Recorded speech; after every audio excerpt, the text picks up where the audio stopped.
Ating pong buksan ng ating mga Biblia, ating pong pinag-aaralan ngayon ang mga katangian ng anghel ng paghahanda, the angel of preparation. Saan po natin masusupungan yan? Sa Revelation chapter what? Chapter 10. Kaya gaya ng aking nasabi, bago dumating ang ating Panginoon, bilang review, siya ay naghahanda ng isang extraordinaryong paghahanda para sa kanyang mga saksi at sa tao sa sanglibutan para sa muling pagbabalik ng ating Panginoong Jesucristo. Revelation chapter 10, dito ay ating tinignan at pinag-aralan at anong sinisimbolo ng wangis ng anghel ng paghahandang ito. Tayo po'y magpasimula sa talatang 1. At nakita ko ang ibang malakas na anghel na nanawag na mula sa langit, na nabibisa ng isang alapa, at ang baghari ay nasa kanyang ulo, at ang kanyang mukha ay gaya ng araw, at ang kanyang mga paa ay gaya ng mga haliging apoy. At may isang maliit na aklat na bukas sa kanyang kamay, at itinungtong ang kanyang kanang paa sa dagat, at ang kanyang kaliwa sa lupa. At sumigaw ng malakas na tinig na gaya ng leon na umaangal, at pagkasigaw niya ay ang 7 kulog ay umugong. At ang pagkaugong ng 7 kulog ay susulat ko sana, at narinig ko ang isang tinig na mula sa langit na nagsasabing, tatakan mo ang mga bagay na sinalita ng 7 kulog at huwag mong isulat. Kaya sa yung pong talatang 3 na sinasabi, at sumigaw ng malakas na tinig na gaya ng leon na umaangal. Alam po natin na pagsaksi o ang kanilang testimonyo ng dalawang saksi, the 2 witnesses, this symbolize the overcomers of the last days. Ang mga mananagumpay na mananampalataya sa huling panahon, hindi ito ibibigay sa pamagitan ng isang matamis na tono na maamong pakikiusap sa kanilang pagsaksi sa pagdating ng kaharian ng Diyos, kundi it will be a roaring lion, gaya ng isang leon na umaangal. At alam natin, si Satanas, siya ay gumagala sa buong sanglibutan, gaya ng leon na umaangal din. Kaya gaya ng aking nasabi, panahon na para sa mga leon. We are called also the Lion of God, na magbaka hanggang sa tapusan para sa paghahari dito sa lupa. 7 thunders na sinasabi. 7 thunders represent power. 7 kulog. Umaangal at pagkasigaw niya ay ang 7 kulog ay umugong. Sinasabi po ng talatang 3. 7 thunders represent power. Ang 7 kulog ay kumakatawan sa kapangyarihan. The fullness of power. Ang kapuspusan ng kapangyarihan. Ang kapangyarihan ito ay hindi mahayag hanggang ilang paghahanda ang nagawa sa mga binanan. Kaya ito po ang ginagawa ng Diyos ngayon sa atin. Hindi ibibigay ang kapuspusan ng kapangyarihan ito hanggang walang nagagawang paghahanda sa mga binanan. Kaya sana po sa panahon ito ay maliwanag na sa inyo mga bagay na nangyayari ngayon sa ating mga buhay. Ito ay paghahanda sa ating pagsaksi sa kaharian ng Diyos. Talatang 4, at pagkaugong ng 7 kulog ay susulat ko sana, sabi po ni Apostol Juan, subalit siya po ay pinigilan. Bago po ang kapuspusan ng banal na kapangyarihan, the fullness of divine power, bago po ito ay mahayag, bago ito makita sa mga mananampalataya sa huling panahon, the Lord's people, as well as their leaders, must learn to give glory to God. Iyon po naunawaan niyo. Bago ito mahayag, bago ito makita ng buong sanglibutan, ang kapangyarihan ito na ating iniintay ngayon sa ating kapanahunan, na sa ayaw natin sa gusto ito ay mahayag, sapagkat alam natin tayo sa panahon na ibubuhos ng Diyos ang kanyang masaganang ulan, the latter rain, Ngayon ay patindi na patindi, at bago ito mahayag, kailangan lahat ng bayan ng Diyos at ng kanilang mga pinuno, nangunguna sa kanila, ay matutong ibigay ang kalwalatian sa Diyos. Alam natin ngayon na hindi pa pwede na ibus ng Diyos ang kapuspusan ng kapangyarihan ito. Alam natin nangyari sa nakaraan. Maraming mga ating masasabing mga bituin ng Diyos ay bumaksak. The stars, God's stars have fallen, bumagsak. Sa nakaraan sila'y ginamit ng Diyos. Maraming mga taong sumampalataya. Maraming mga taong tumanggap na kagalingan sa mga ministeryo ng ibang mga dakilang mga manggagawa ng Diyos. Subalit ating nakita ngayon, sila ay binaksak ng Diyos sapagat hindi nila natutuhan ibigay ang kalwalatian at kapurihan sa Diyos.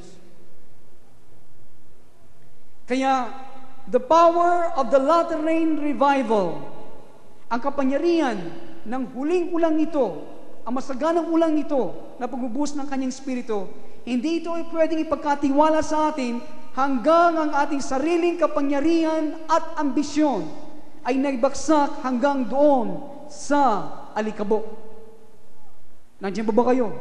Siguro tinatanong ng iba, hindi naman ako pastor, hindi naman ako manggagawa. Alam po ninyo, tayong na mga ordinaryo mga Kristiyano, kung ang kamay ng Diyos ay nasa atin, hindi natin mapipigilan kahit na sa ating pang-araw-araw na buhay, sa ating mga tinatangkilik, mga ginagawa, mga ambisyon para sa ating pamilya, para sa ating mga anak.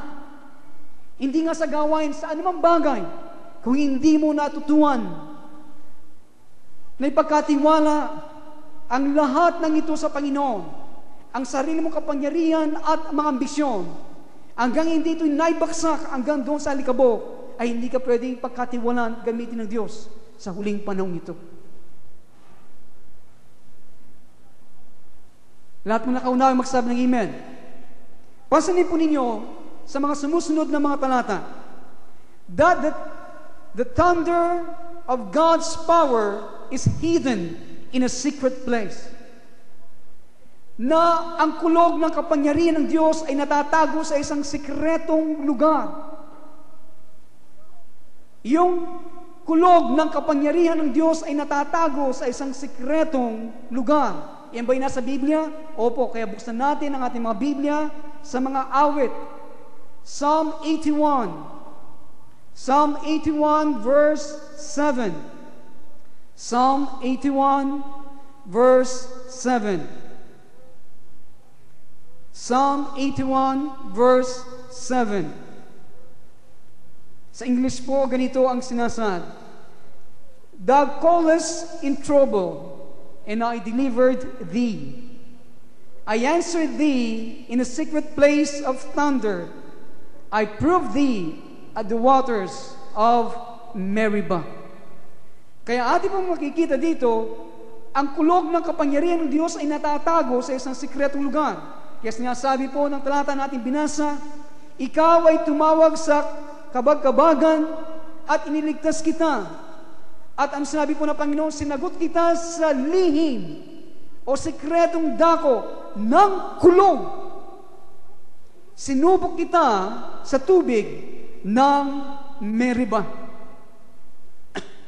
Baka sa unang pagkakataon ninyo nadinig ang ganitong mga salita na dito pa sa salita ng Diyos. Sinabi niya, sinagot kita, sabi ng Panginoon, sa panahon ng kabag-kabagan, sa panahon ng kalituan. Sinagot kita, iniligtas kita sa sekretong lugar ng aking kapangyarihan. At sinabi niya, sinubok kita sa tubig ng Meribah. Alam po niyo, sila na maghahari kasama ng Diyos. Ang issue po dito natin pinag-uusapan, the preparatory periods are the refining of rulers and the notifying of the nation of the earth that a supreme government is coming. Okay? Yung pong maghaharing kasama ng Diyos. Yung issue po dito, yung pong panahon ng paghahanda ngayon ay para po sa pagdadalisay ng mga maghaharing kasama ni Kristo. Sila na maghaharing kasama ni Kristo ngayon sa panahon ng paghahanda, sa kasalukuyan, nakapanahonan natin, ay sila ay dinadalisay ng Panginoon. At ang pangalawa, para ating ipaalam sa buong sanglibutan na mayroong pinakamataas na gobyerno na dumarating. Okay? Kaya sila po na maghaharing kasama ng Diyos, always must be thirsted, always must be tested with thirst. At alam ko po ang dating at ang mga bagay na tinuturang Diyos sa atin. Sa araw-araw ng ating mga buhay, tayo ay sinusubok ng Diyos. Kaya, lahat na maghaharing kasama ng Diyos ay kailangang masubok ng pagka-uhaw. Gaya ng sinabi natin at binasa kanina, they must be thirsted with thirst. Kasi baka sinasabi ng Diyos sa bansang Israel, sinubok kita sa pamagitan ng tubig sa Meribah. Gayon ay ating malalaman ano yung tubig sa Meribah. The waters of Meribah, signifying the response of Israel to thirst. Ang tubig po sa Meribah, ito po ay nagsasabi sa atin ang pagtugon po ng bansang Israel sa pagkahuhaw. Ito po ay nasa Exodo Kapitulo 17. Let's open our Bible at the book of Exodus, chapter 17. Chapter 17, Exodus, verses 6 and 7.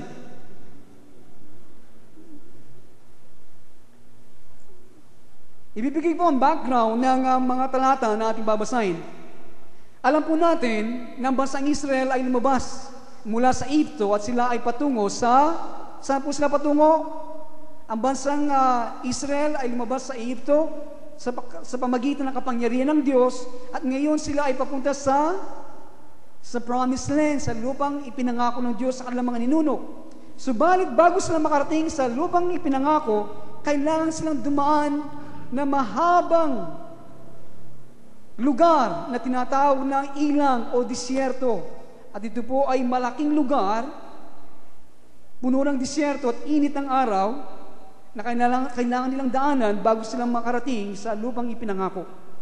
Kaya, ito po ang kasaysayan ng bansang Israel nung po sila ay nasa ilang.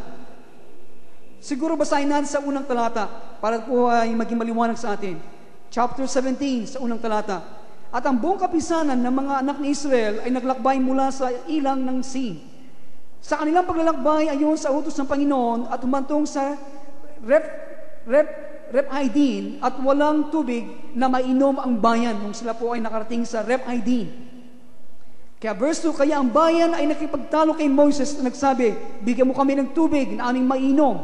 At sinabi ni Moses sa kanila, bakit kayo nakikipagtalo sa akin? Bakit ninyo tinutukso ang Panginoon? Talatang 3. At ang bayan ay nauuhaw at inupasala ng bayan si Moises o sinisi at sinabi, bakit mo kami sinampa rito mula sa Egypto upang patayin mo kami sa uhaw at ang aming mga anak at ang aming mga kawan? At si Moises ay dumaing sa Panginoon na nagsasabi, anong aking gagawin sa bayan ito? Kulang lamang na batuin nila ako. At sinabi ng Panginoon kay Moises, dumaan ka sa harap ng bayan, ipagsama mo ang mga matatanda sa Israel. At ang iyong tungkod na iyong pinalo sa ilog ay tagnan mo sa iyong kamay at yumaon ka. At talatang 9 ay says, narito ako tatayo sa harap mo roon sa ibabaw ng bato sa Horeb. At iyong papaluin ang bato, yun po ang utos, yun ang papaluin ang bato at lalabasan ng tubig upang ang bayan ay makainom. At gayon ang ginawa ni Moises sa paningin ng mga matanda sa Israel. At tinawag nila ang pangalan ng dakong iyon na Masa at Meribah dahil sa pakikipagtalo ng mga anak ni Israel at dahil sa kanilang tinukso ang Panginoon na kanilang sinasabi, ang Panginoon ba'y nasa gitna natin o wala? Kaya sabi ng Panginoon, susubukan kita. Sinubok kita sa tubig sa Meribah. At alam natin, ang bansang Israel, sinubok ng Diyos ang kanyang kawan ng bansang Israel sa isang mas intinding kauhawan. Subalit hindi pumasa ang bansang Israel sa pagsubok ito. Kesa po panitiliin nila ang masaya nilang pananampalataya at tiwala sa Diyos, the people complain bitterly. Nakita nila ang kaligtasan na ginawa ng Diyos nung sila ilabas sa bansang Egypto. Subalit nung sila dumating sa Rephidim, na sila ay nauhaw, sila po ay tinukso nila ang Diyos. Alos batuin si Moises, papatay mo ba kami? Sana hindi mo na kami nilabas sa bansang Egypto. Hindi sila pumasa. Hindi sila nagdiwang, nagtiwala sa Diyos, sa kanyang kapangyarihan na kanilang nakita at nasaksihan. Sila pa ay nagreklamo na buong kabaitan para bang nakikita kong katangian ng tao sa kasalukuyan. Israel put the Lord God to the test, asking, is the Lord among us or not? Ang Panginoon ba ay nasa gitna natin o wala? Ang pagsubok ng kahuhawan. The test of thirst is the test of the cross. Listen to that. The test of thirst is the test of the cross. Ang pagsubok po ng kahuwawan, ito po ay ang pagsubok ng krus. Ito ay parang tayo ibinilanggo, imprisonment, a delayed gratification. Ito po ay pag-aantala ng pagbibigay ng kasiyahan, a deferred hopes and dreams, mga ipinagpaliban ng mga pag-asa at mga panaginip natin. It is a trial of our patience. Ito ay pagsubok ng ating katiyagan, ng ating pananampalataya sa salita ng Diyos na Kanya binigay sa atin. God rulers are formed in the places of thirst. Ang mga maghahari kasama ni Kristo sa panahon na darating ng Kanyang harian ay mahubog sa lugar ng pagkauhaw. Kaya ngayon, ito ang ating dinadaanan.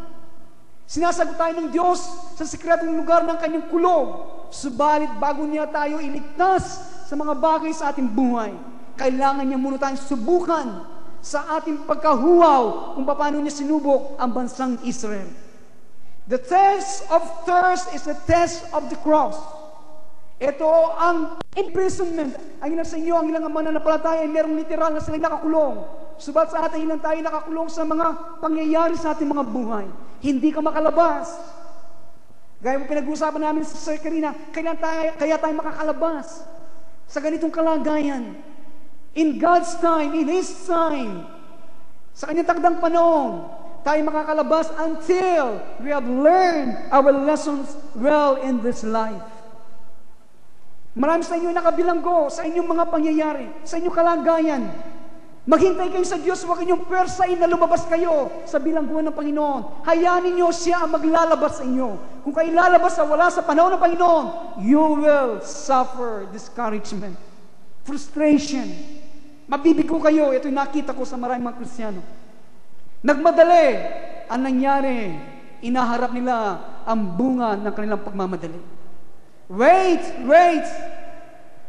Mga pagbibigay ng kasiyahan sa atin, mga naantala. Yung mga pinagpaliban ng mga pag-asa natin, ng mga panaginip. A trial of our patience.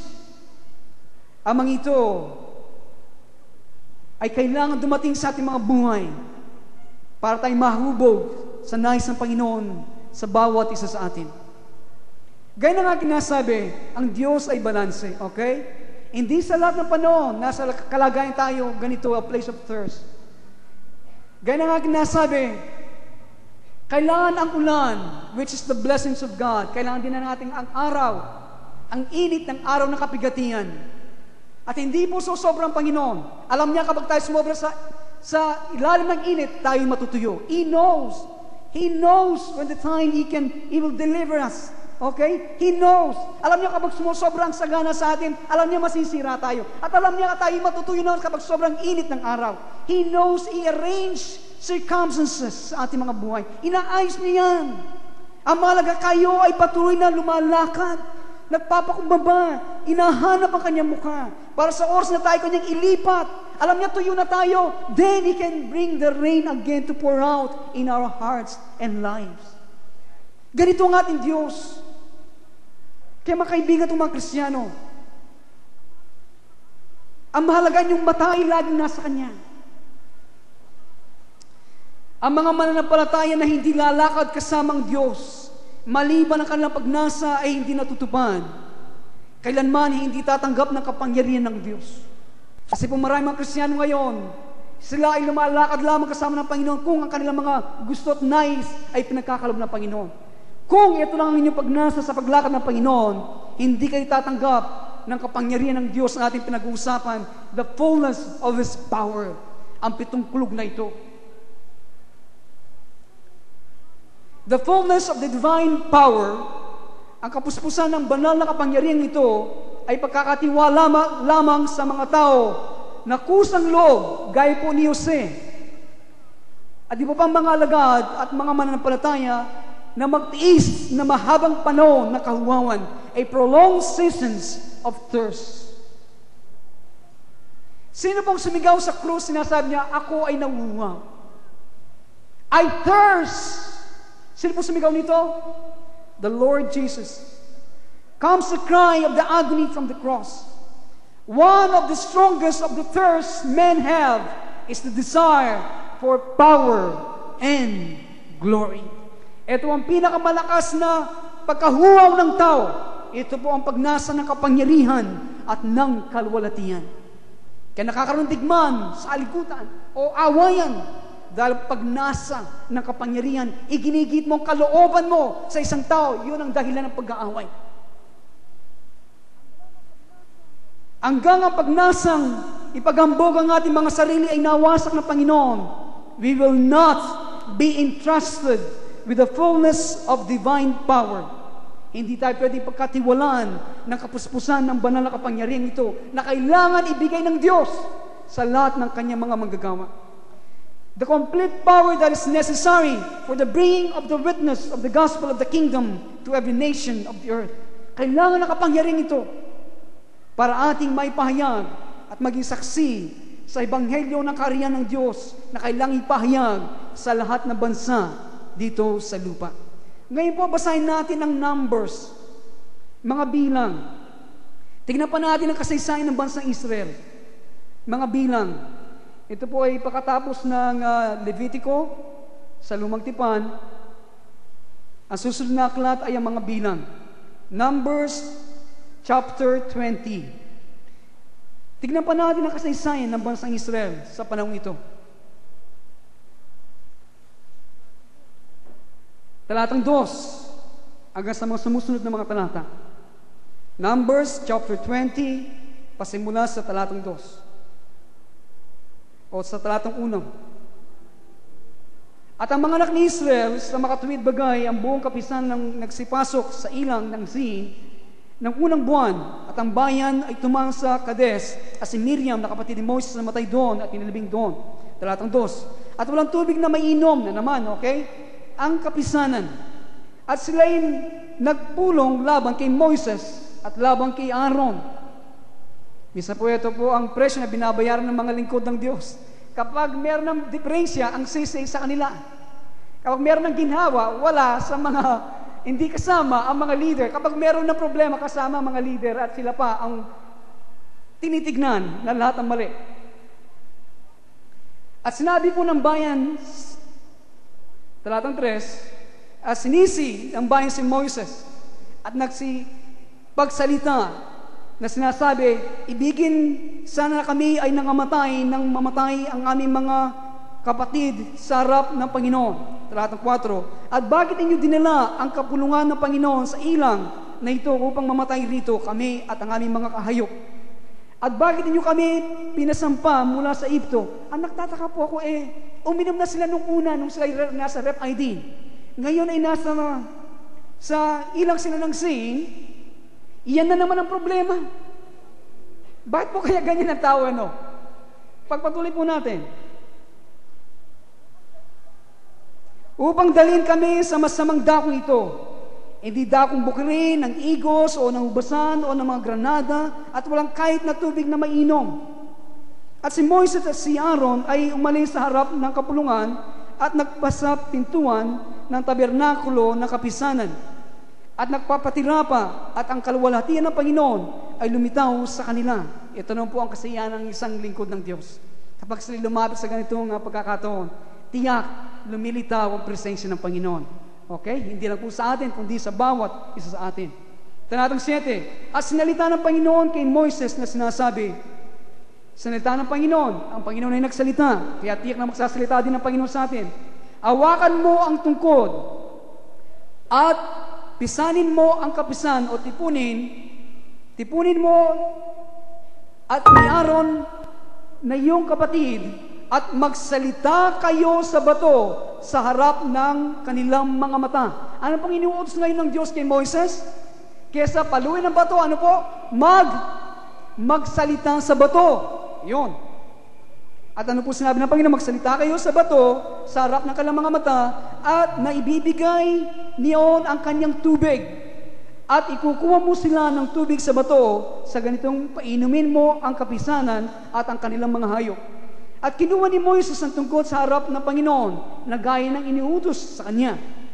At pinisan ni Moises ni Aaron ang kapulungan sa harap ng bato. At kanya sinabi sa kanila, tignan ninyo, at kanya sinabi sa kanila, makinig kayo ngayon. Ito po ang ginawa ni Moises, okay, ni Aaron, sa harapan ng bansang Israel. Mga mapanghimagsik. Itong sabi niya, mapanghimagsik. Ikukuha ba namin kayo ng tubig sa batong ito? At itinaas ni Moises ang kanyang kamay at pinalong makalawa ang bato na kanyang tungkod at ang tubig ay lumabas na sagana at ang kapisanan ay minom at ang kanilang mga hayop. Ano ba nangyari? Ano bang inutos ng Diyos kay Moises? Magsalita sa bato. Subat ano kanya ginawa? Pinalong na makalawang beses ang bato. Gayunpaman, ang tubig ay lumabas sa batong ito.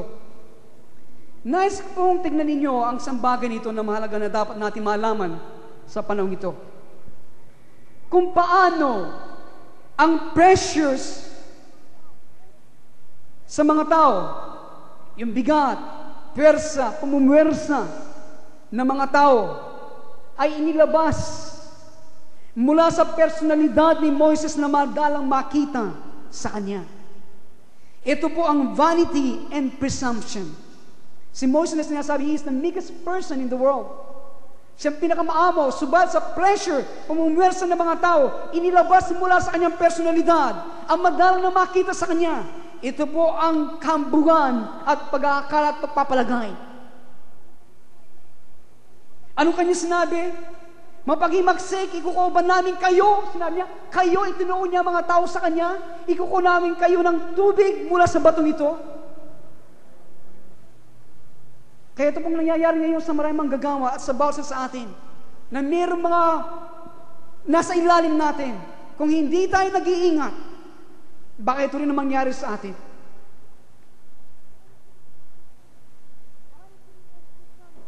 Vanity and presumption na madalang lumabas sa personalidad ni Moses, kaambuhan at pagkakapapalagay. So it is with us. Pagkatapos natin paglingkuran ang Panginoon na maraming taon, pagkatapos natin lumakad kasama ng Panginoon na natili sa Kanya, merong lilitaw na unusual seasons of pressures and pain. Hindi karaniwan mga panahon, mga kabiguan at kahirapan na ilalabas sa ating mga personalidad ng iba't ibang aspekto ng rebelyon laban sa Panginoon na hindi natin napagtatanto na ito ay nasa ating loob. Ito po nangyari. So is it with us. Na minsan sa kabila tayo, mahabang panahon naglingkod sa Kanya, nanatili sa Kanya. Kayo, ilan na mga panahon dito na tayo ay, ilang taon na tayong mga Kristiyano. Pero minsan pa yung tulad ng Diyos, hindi mga karaniwang mga panahon na mga kabiguan, mga kahirapan. Pagkatapos mangyayari, ilalabas sa ating mga personalidad na hindi natin inaasahan pa rin, nandito sa ating mga puso. Ibang mga aspekto ng rebelyon, laban sa Diyos at pag-imaksik. Alam po ninyo, talagang mabuti ang Diyos. Bago ko may pangaral nito sa inyo, ito ay kanyang pinadanas sa akin. Kaya pala minsan ang aking paghahanda ay hindi natatapos, kailangan pala munang maranasan ng mga bagay na ito. Sa ilang mga araw nito, dahil sa mga bigat, pressures, puyat, alam po nangyari sa akin, binanatake, araw-araw nasa Maynila kami. Minsan po, kapag minsan gigising ka ng alas 2 ng umaga and all your defenses are down. Pagod ka, puyat ka, pagkatapos sasalubungin ka, alas 2 ng umaga na natutulog ka, hindi mo namamalayan, hindi ba lahat ng mga depensa mo, baksak, madali ka yung mga personalidad mo na hindi mo inaasahan, na nasa sayo ay lalabas. Kaya mga kaibigan ng mga Kristiyano, ang aking dinidin, lagi, we must be on guard. Okay? Sila po na may pribileyo na pagkalooban ng end-time witness nito will be tested again and again. Yung end-time witness nito na inihanda ng Diyos, inilalagay ng Diyos, this is a divine testimony. Itong kapangyarihan na ito na sumaksi sa Ebanghelyo ng Panginoon at ng kanyang buhay. Kailangan yung mga sasaksi nito ay kailangan masubok na paulit-ulit. Even then, each saint always must guard himself carefully to ensure he does not fall into the trap, smithing the rock when God has commanded him to speak to it. Na huwag tayong maulog sa patibong. Gaya nangyari kay Moises na inutos sa kanya na magsalita sa bato. Yung batong yun mahalaga sa bagay kumakatawan sa ating Panginoong Jesucristo. Alam niyo ba naging bunga? Kaya nung ginawa ni Moises yon, hindi siya nakapasok sa lupang ipinangako. Nakita niya, subat hindi siya nakapasok. Kaya, buong ingat, bantayan ang ating mga sarili na huwag tayong mahulog sa patibong na ito. Kaya sabihin ng Diyos sa atin, kausapin mo ba ito? Pinalo mo ang bato. Ano po kaya sinasabi ng Diyos sa atin sa kasalukuyan? We do not enjoy the seemingly endless testings we are enduring. Hindi po tayo nasisiyahan sa para bang walang katapusan na makpagsubok na ating binabata sa kasalukuyan. But once the events of the closing days of this age begins to transpire, tayo po ay totoong magagalak sa bawat pagsubok at kapigatian na nakita ng Diyos na karapat-dapat niyang isugo sa atin sa panahon ng mga araw ng paghahanda. Once the events, sa oras po ang mga panahong ito, ng huling araw ng ating kapanahunan ay mahayag na sa ating kalagitnaan yung ating pinag-usapan about the latter rain, itong kapangyarihan ito kapag ito'y magaganap na, mahayag na sa huling panahong ito. At tayo po'y mapupuno ng kagalakan, pasasalamat sa Diyos. Kaya salamat Panginoon. Ito ang isisigaw mo dahil ang mga pagsubok kapigatian na nakita ng Diyos na karapat-dapat na isugo sa atin ay gumawa ng bagay sa ating personalidad na kailangan natin sa panahon na darating na kailangan nating gampanin sa tulong ng Panginoong Jesucristo. Amen? Kaya sa panahon yun, salamat po o Diyos, ako'y dumaan sa ganitong kapigatian at pagsubok. Mapupuno ka ng kagalakan, kaya sabi ng Panginoon, my thoughts towards you are not evil, but they are for good. Hallelujah. Kaya itong araw ng paghahanda, nililikha ng Diyos ang kanyang mga saksi. At kayo ay kabilang sa mga taong ito. Kung hindi tayo kabilang sa mga saksi, kung hindi tayo kabilang sa ipagkakalob na kapangyarihan ito, the fullness of this power, we will not reign and rule with the Lord with 1,000 years. Tayo ay bubuhay muli sa pangalawang pagkabuhay mula sa mga patay in the second resurrection. Hindi natin makakasama Panginoon sa kanyang pagtatatag ng kaharian niya dito sa lupa. Sa loob ng 1,000 taon, hindi tayo makakasama sa unang pagbangon mula sa mga patay. Hindi tayo aakyat, ascend kasama ng Panginoon. Ang ating mamimisa ay 4,000 years kasama ng Panginoon sa panahon na darating. Tayo lang ay bubuhayin at tatanggapin ang ating katawan sa pangalawang pagkabuhay mula sa mga patay at tayo hatulan sa ating mga gawa. And we will not be a life-giving spirit. We will not be a mountain of fire. Hindi tayo magiging spirit na nagbibigay ng buhay. Hindi tayo magiging bundok na puno ng apoy sa panahon na yun sapagkat lahat ng ating maginawa ay pawang nasunog at tayo ay magiging espiritu na walang damit at hubad, na walang hanggan. Ligtas ka nga, subat wala kang tinanggap na gantimpala at hindi mo kasama ang Panginoon saan man siya pumunta. Etong gantimpala sa mga mananagumpay. Kaya kailangan natin ang pagsaksing ito, ang kapangyarihan ito. Subat bago natin matanggap ang the fullness of divine power, we must be tested and tested again and again. Then after the testing, then we shall rejoice with God. Tayo magagalak ng a joy unspeakable and full of glory. Dahil alam natin anumang mabagay na kanyang sinayos na karapat dapat ng sugo sa atin ay nagkaroon ng bunga sa ating mga buhay. Hallelujah. Thank you, Jesus. Alam niya ang kanyang ginagawa. Know that with all your heart. He knows. Alam niya kapag ilan sa inyo ay natutuyo na, He knows. Alam niya naman kung ilan sa inyo sumusobra ng tubig, He knows. Araw ng paghahanda. Hallelujah. Ngayon po tayo ay nasa ikatlong anggulo ng ikapitong trompeta. It is about the mystery of God. The mystery of God. This is our third point. Or the mystery of God. What is a mystery? Ano po ang isang misteryo? A mystery is a secret. Something hidden or unknown. Ang isang misteryo sa Tagalog is hiwaga. Isang lihim. At ang Diyos ay meron po siyang hiwaga. Meron siyang lihim. Saan po natin ito makikita? Colossians chapter 1, verse 27. The mystery of God is, ang lihim at hiwaga ng Diyos ay nasa Colossians chapter 1, verse 7. Or 26 to 27. Tayo po magpasimula sa talatang 26 at 27. Colossians chapter 1, verses 26 and 27. This is the mystery of God. Maging ang hiwaga na inilihim sa lahat ng panahon. Sa lahat ng panahon at lahi, dadwat ngayon ipinahayag sa kanyang mga banal. Ngayon, ang hiwagang ito, ang lihim ito, ay natago sa lahat ng panahon at lahi. At dadabot ngayon, sinasabi, ipinahayag sa kanyang mga banal.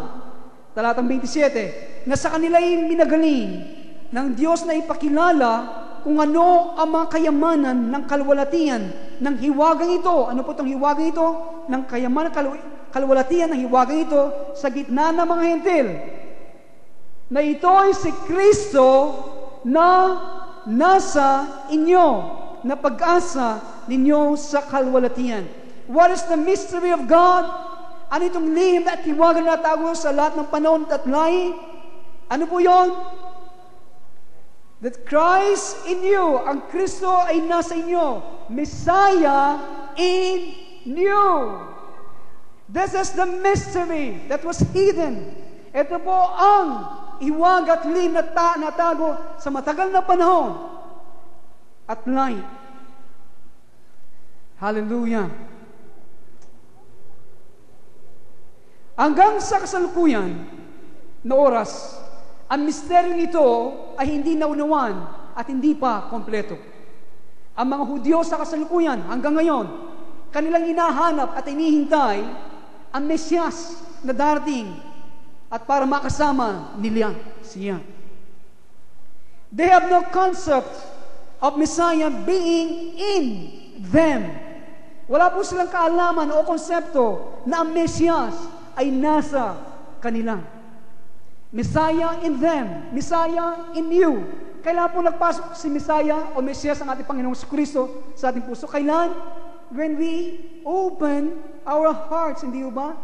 Nung ating binuksan ang ating puso sa Kanya, siya ay nagpasok. Kaya ngayon, ang Mesyas ay nasa inyo. Ang konseptong ito ay hindi pa lubusang naunawan kahit na mga Hudyo sa Israel sa kasalukuyan. Ito ay tunay, totoo din sa maraming mga Kristiyano sa kasalukuyan. We are familiar with the relationship.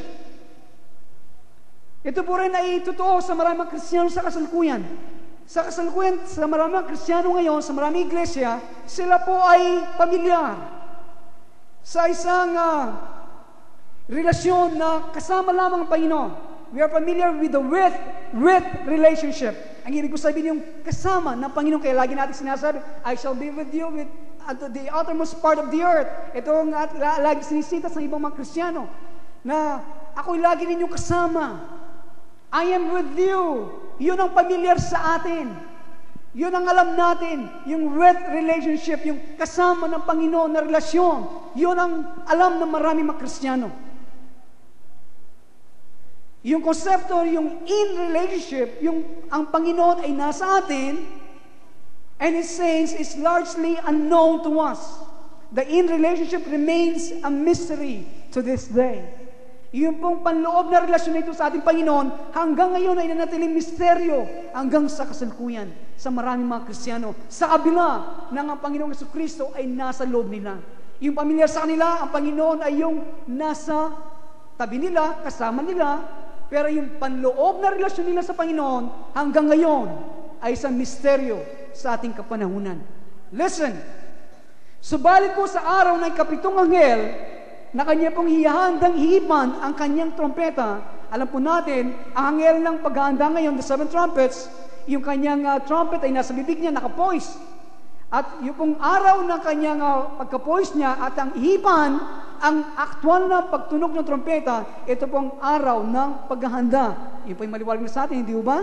Okay. Ang misteryo at iwaga na panloob na relasyon natin sa ating Panginoon ay makukumpleto. Okay? Ito ay makukumpleto sa panahon ng paghahandang ito bago hihipan ng anghel ng kanyang trompeta. Ang pagkakaiba po ng dalawang ito, okay, ang pagkakaiba ng dalawang ito yung with relationship at yung in relationship. Ito po ay, ang pagkakaiba ng dalawang ito ay sinasabi is very profound. Ang pagkakaiba ng dalawang ito is profound, malalim, yung in and with relationship. Yung panloob na relasyon natin sa Panginoon at yung kasama ng Panginoon na relasyon na pwede natin tawagan sa Tagalog. Nandiyan po kayo? Okay, ati pong ngayon, ang pagkakaiba po ng dalawang relasyon na ito is vital, mahalaga sa ating pong pagkahaunawa sa walang hanggang layunin ng Diyos ng kalangitan. Ngayon po ay ating pag-aaralan, the with relationship, yung pong kasama ng Panginoon na relasyon, has to do with paradise. May kinalalaman sa paraiso. Yung with, yung pong kasama ng Panginoon na relasyon, yun po ay may kinalalaman sa paraiso. Yung in relationship naman, has to do with the kingdom of God. Has to do with the kingdom of God. Ito po paulit-ulit ko sasabihin, ito po yung mahalaga, very vital sa ating pagkaunawa sa walang hanggang layunin ng Diyos. Hindi po nakita yon? The with relationship has to do with paradise, the in relationship has to do with the kingdom of God. Ang paraiso at ang kaharian ng Diyos ay dalawang hiwalay na aspekto sa hinarap. Yung pong paraiso at yung pong kaharian ng Diyos ay dalawang hiwalay na aspekto sa hinaharap. Ngayon po, let us consider the difference between paradise, heaven, and the kingdom of God. Ngayon po ay ating pag-aaralan pagkakaiba po ng paraiso o ang kalangitan na ating alam at ang kaharian ng Diyos. Kayo ba nakakasunod? Kayo ba nakakasunod? Okay, ang paraiso ang siyang hardin ng Diyos. Ang paraiso is the garden of God. Isang lugar na puno ng lubhang kagandahan. Hindi ba? Ilan pong Sunday nakaraan, meron po sa matanda dito, nakausap ko siya. Siya po ang ama ni Sister Guy. Ngayon si Sister Guy nasa Guam. Yung siya po ay, nung 2 o 3 taon na nakaraan, ang ama po ni Sister Guy, siya po ay namatayan. Nung siya ino-operan, about 2 or 3 minutes, namatay siya. At pinaitulot ng Diyos, siya po ay makarating sa paraiso. And he saw the beautiful places in paradise. Kanya pong pinaliwanag sa akin, sabi niya, hindi mo pwede ikumpara ang kagandahan ng paraisong ito. Kaya, ito ay isang lugar na puno at lubos na kagandahan. At one time, alam natin, paradise was on the earth. Noon, ang paraiso ay nasa sanglibutan. Adam and Eve, si Adan po at si Eva, were in paradise. Alam po natin sila ay nasa paraiso din. God Himself, ang Diyos mismo, ay lumakad sa hardin, sa kalamigan ng araw. Sa kasalukuyan, ngayon, 1993, tanging sa espiritual na kaharian masusumpungan ang paraiso. Tanging sa espiritual na kaharian masusumpungan ang paraiso. Apparently po, maliwanag sa atin, ang paraiso, ito ay lugar kung saan ang Diyos, ang Mesyas, at ang mga piniling mga anghel ay nananahanan. Kapag namatay ang isang banal, listen, kapag namatay ang isang banal, siya ay magpapasok sa paraiso. Ang ating pong pananaw, at hindi po tayo nag-iisa sa puntong ito, sa ganitong kaalaman, na ang mananampalataya kapag siya'y namatay, siya'y pupunta, listen, kapag namatay ang isang mananampalataya, siya ay pupunta sa level of spiritual paradise. Siya po ay pupunta sa baitang sa paraiso ng mga espiritu na compatible with his spiritual development. Doon siya magpapasok sa paraiso, doon sa baitang sa paraiso sa mga espiritu na compatible, na katapat, na angkop, na karapat-dapat sa kanyang espiritual na pag-unlad. Hindi po nakuha yun. Kung saan ka talaga. Kasi ang konsepto natin, gaya po sa langit. We have only one concept of heaven. Kasi minsan po kasi ang mga Bible translator ay hindi po naging tapat sa plurality ng angel o ng langit. Gaya ng Our Father who art in heaven. Akala po natin heaven, that is only singular. Actually, yung Our Father who art in heavens. Heavens po yun. It means there are many heavens. It means na marami itong bahagi ang kalangitan. Gayun din kaparaanan, ang bawat mananampalataya na namatay at magpapasok sa paraiso, siya po ay magpapasok sa level, sa baitang, na compatible siya, na angkop at tama karapat-dapat sa kanyang spiritual na pagunlad. I will explain that. Kung paano, o katulad ng mga Kristiyano sa sanglibutan, pinili nila ang kumpanya ng mga tao na katulad ng kanilang degree o lalim ng kanilang spiritual na pagunlad at sa pagiging maalab sa Panginoon. Kaya I'll rather associate with the same conviction. Can two walk together unless they agree? Ang dalawa ay pwedeng magsama kung di sila nakakasundo. Kaya, kung paano tayo ngayon, meron tayo ganitong nakarating na sa ating Panginoong pagunlad sa Kanya, hindi ba?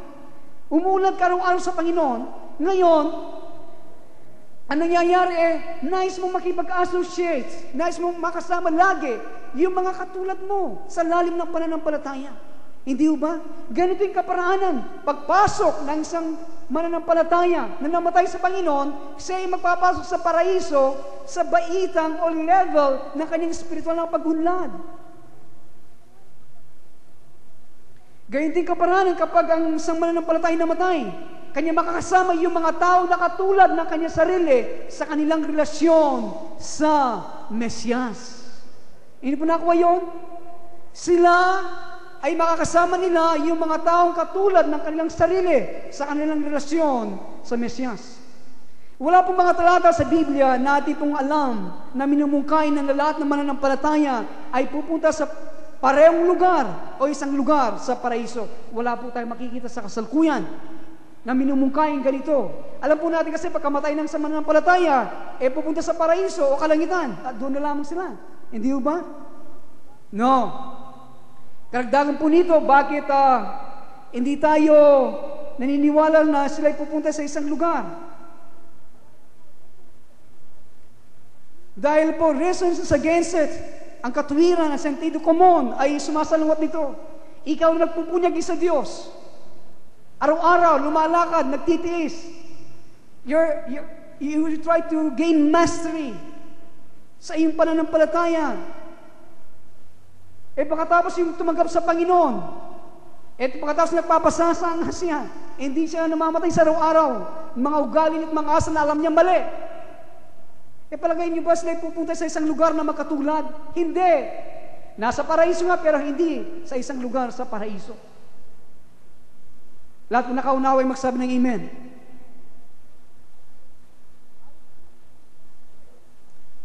Our experience on the earth is against it. Ang ating karanasan sa kalibutan ay salungat din sa ganitong konsepto. The visions of the saints are in agreement. Alam niyo po mga pangitangin ng mga banal, ng mga nasulat sa mga aklat, that we are placed with those of like spiritual attainment. Tayo ay malalagay sa mga tao katulad natin na nakatamo ng pagunlad na gaya nila. Mayroong mga pangitain ang mga banal na naisulat sa aklat na pinahintulot ng Diyos na magbalik sa buhay. Be this as it may, okay? Paradise is a place in the spiritual realm. Ang paraiso ay isang lugar sa kaharian ng mga espiritu. Ito ay isang lugar na walang hanggan na mas tunay kesa sa kasalukuyan na sanglibutan. The earth is the valley of the shadow of death. Ang sanglibutan, ito po ay lambak ng lilim na kamatayan. The earth, ang mundo ay anino ng katunayan ng spiritual na kaharian at ang mundo ay puno ng spiritual na kamatayan. When we die, kapag po tayo namatay, we shall be admitted to the area of the spirit realm na katapat or compatible sa ating spiritual na pagunlad. The murderer is placed with the murderers. The saint is placed with the saints. Hindi pa nakita yun at nandinig? Ano yung angkop at karapat dapat na lugar sa iyo, doon ka sa paraiso. Kaya yung mamamatay tao ay ilalagay sa kanyang kapwa mamamatay tao. Yung mga banal, ilalagay sa mga kapwa, mga banal. Siguro magtatanong iba, paano makakapasok sa karya ng Diyos sa paraiso? Ang mga mamamatay tao. Ayun po, minsan kailangan mo talagang saliksikin ang salita ng Diyos. Meron makakapasok, mamamatay tao. Subalit sa paraiso, ubad nga sila. Paano po yun? Mamamatay tao. Hindi ba sinasabi ng ating Panginoon, napupot ka lamang sa iyong kapatid ay pinatay mo na siya? Kaya ikaw ay namatay, may puot sa iyong puso, you are a murderer. At malalagay ka sa mga Kristiyano puno ng kapuotan. Nagpasok na sa paraiso, pero sunog, ubad, at nasa personalidad mo ba ang paghihimaksik at puno ng kapuotan? Akala po natin magikero ang Panginoon. Akala natin pagdating natin doon aalisin na yung puot, aalisin niya yung inggit. No, kung paano ka lumabas, ganyan din ang pagpasok mo sa spiritual na kaharian. Are you learning this morning? Kaya, as it in earth, so in heaven. The murderer is placed with the murderers. Saint is placed with the saints. Magiging lubhang kalupitan sa Diyos o magiging lubhang kalupitan ng Diyos na pwersahin ang isang mamamatay tao na manaan kasama ng mga banal. At pareho din magiging kalupitan sa dalawang ito, sa mga mamamatay tao at sa mga banal. Siyempre. Amen?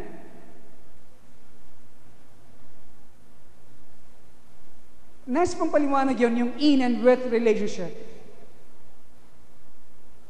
Nasa paraiso nga tayo, okay? Kasama natin ng Panginoon, tinanggap natin ng Panginoon sa ating puso.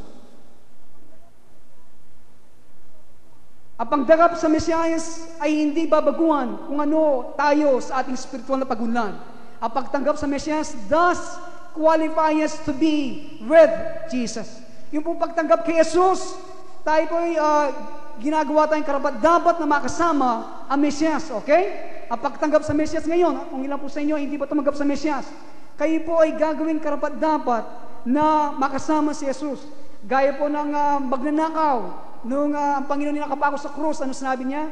Today you shall be with me in paradise. Sa araw na ito, nakakasama mo ako sa paraiso. Kaya ang pagtanggap sa Mesiyas ay it qualifies, ginagawa tayong karapat-dapat na makasama ang Panginoon. Subalit, hindi lahat ng naligtas ay pupunta sa parehong bahagi ng paraiso. Base sa ating kaalaman, ang pagtanggap sa Mesiyas sa pamagitan ng pananampalataya, binibigyan ka ng kakayahan ang Diyos o binibigyan kakayahan ang Diyos na patawarin tayo sa ating makasalanan at ilagay tayo sa daan patungo sa makatulad ang Mesiyas. To Messiah likeness and to union with Messiah. Itong ginagawa po ng pagtanggap sa Mesiyas sa pamagitan ng biyaya. Binibigyan natin kakayahan ng Diyos na patawarin tayo sa ating makasalanan at ilagay tayo sa daan. Yun. Ilagay tayo sa daan patungo sa wangis ni Kristo at makipag-isa sa Kanya. Lahat na nakaunaw ay magsabi ng Amen. Kasama natin nga si Jesus. Pero ating masasabi, hindi talagang kasama. Kung tumagka ka sa Panginoon. Paano ba ang isang sanggol? Imagine, ang ina, kalong-kalong niya ang sanggol. Hindi mo masasabi hindi niya kasama, hindi ba?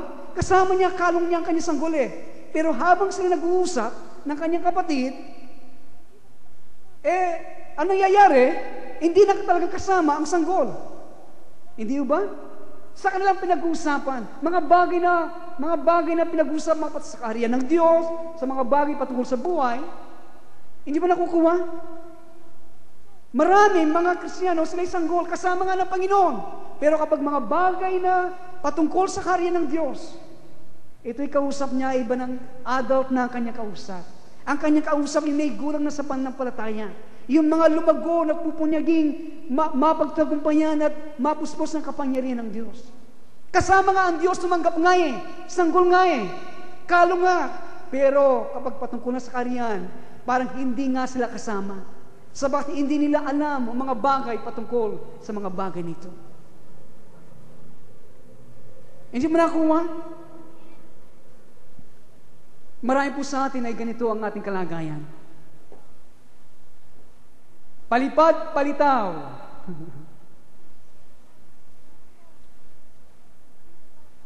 Tinitignan kung sino talaga. Alam po niyo sa panahon ito, gaya ng aking nasabi, it is not time for double-mindedness. Ito ng panahon talaga to associate na alam mo na meron kayong parehong conviction. Hindi pwede ang dito ka, no. You have to make a choice. Sa kadiliman ka o sa liwanag. Sa Panginoon ka o ganito. Tayo po lahat ay manalangin.